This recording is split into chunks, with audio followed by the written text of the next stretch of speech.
नमस्कार मित्रांनो, आज आपण भेटणार आहोत डॉक्टर विनोद संप्रसाद यांना। आधुनिक काळात आरोग्याच्या संकल्पना मोठ्या प्रमाणावर बदलत आहेत। आज आरोग्य म्हणजे केवळ शारीरिक चांगलेपणा नसून मानसिक, भावनिक आणि आध्यात्मिक संतुलनही महत्त्वाचे मानले जाते। या बदलत्या प्रवाहात डॉक्टर विनोद संप्रसाद यांचे कार्य विशेष उल्लेखनीय आहे। डॉक्टर संप्रसाद यांचा विश्वास असा आहे की शरीर आणि मन हे वेगळे घटक नसून एकमेकांना पूरक आहेत। मन अस्वस्थ असेल तर शरीर त्रस्त होते आणि शरीर आजारी असेल तर मन अस्थिर होते। हा परस्पर संबंध समजून घेण्याचा वैज्ञानिक प्रयत्न त्यांनी त्यांच्या साहित्याद्वारे केला आहे। त्यांनी लिहिलेले योग आणि मन हे पुस्तक त्यांच्या चिंतनाचा केंद्रबिंदू आहे। या पुस्तकात त्यांनी योगाच्या माध्यमातून मन कसे विकसित, प्रशिक्षित आणि शांत करता येते यावर सोप्या भाषेत प्रकाश टाकला आहे। पुस्तकात योग हा केवळ आसनांचा किंवा प्राणायामाचा अभ्यास नसून एक समग्र जीवन पद्धती असल्याचे मानले आहे। त्यांच्या मते योग म्हणजे विचार, वर्तन आणि दृष्टिकोनातील शुद्धतेचा मार्ग। मनाची अस्थिरता, असुरक्षितता, भीती, ताण आणि अनियंत्रित विचार ही आजच्या मनुष्याची मोठी समस्या आहे। डॉक्टर संप्रसाद यांचे पुस्तक अशा प्रत्येक व्यक्तीला मार्गदर्शन करणारे आहे। योग आणि मन मध्ये त्यांनी मनाचे स्वरूप त्यांच्या वैद्यकीय, योग आणि वैचारिक समजुतींच्या आधारे स्पष्ट केले आहे। मनाची गती, प्रवृत्ती व परिणामांचे अनेक उदाहरणांसह विवेचन केले आहे। उदाहरणार्थ, त्यांनी सांगितले आहे की गोंधळलेल्या विचारांच्या मनाने ताण वाढतो, परंतु श्वासावर नियंत्रण ठेवले तर मनाला स्थिरता मिळते। हा तत्वज्ञानाचा भाग पुस्तकात अनुभवाधारित उदाहरणांसह दिला आहे। पुस्तकातील एक उदाहरण असे सांगते की फक्त 2 मिनिटे दीर्घ आणि मंद श्वसन केल्याने मनातील गती 30 ते 40% कमी होते। हे साधे पण प्रभावी साधन असल्याचे ते अधोरेखित करतात। डॉक्टर संप्रसाद अध्यात्म आणि विज्ञान यांचा समन्वय साधतात, त्यामुळे त्यांची भाषा आध्यात्मिक असली तरी विचार शास्त्रीय आधारावर उभे आहेत। त्यांनी योग दर्शनातील प्राचीन सूत्रे आधुनिक उदाहरणांद्वारे स्पष्ट केली आहेत, त्यामुळे विद्यार्थ्यांपासून सामान्य कामगारांपर्यंत ते सर्वांना समजण्यास सोपे जाते। योग आणि मन मध्ये त्यांनी मन 8 स्तरांमध्ये कार्य करते असा विचार मांडला आहे।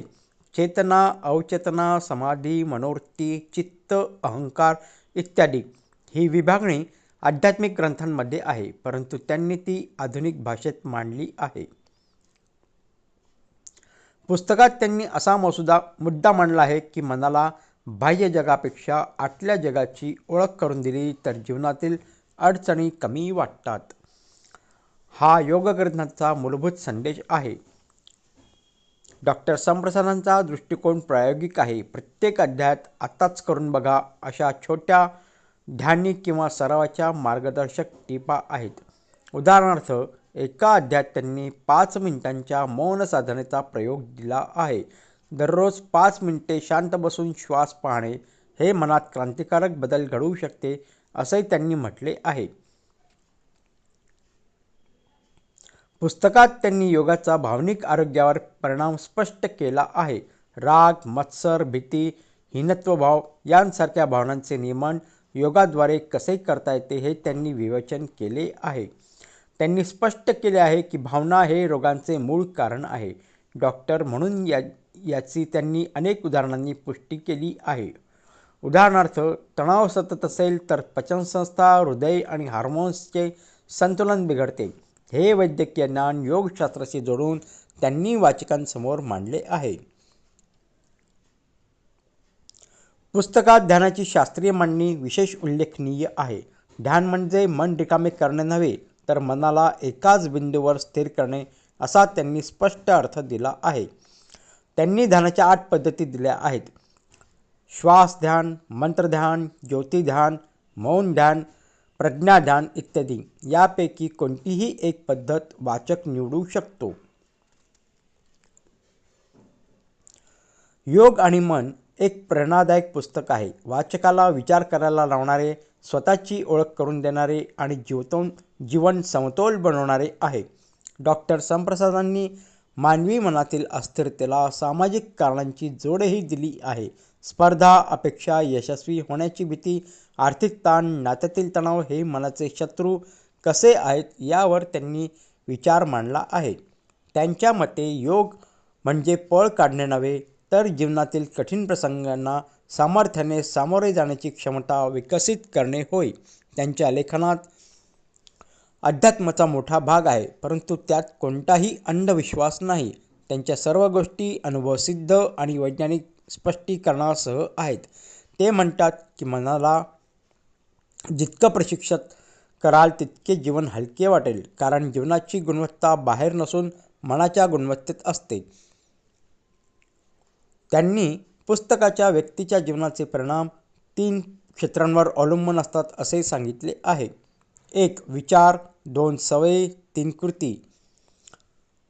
विचार बदलले की जीवन बदलते या वाक्याला त्यांनी योगाच्या माध्यमातून भक्कम आधार दिला आहे.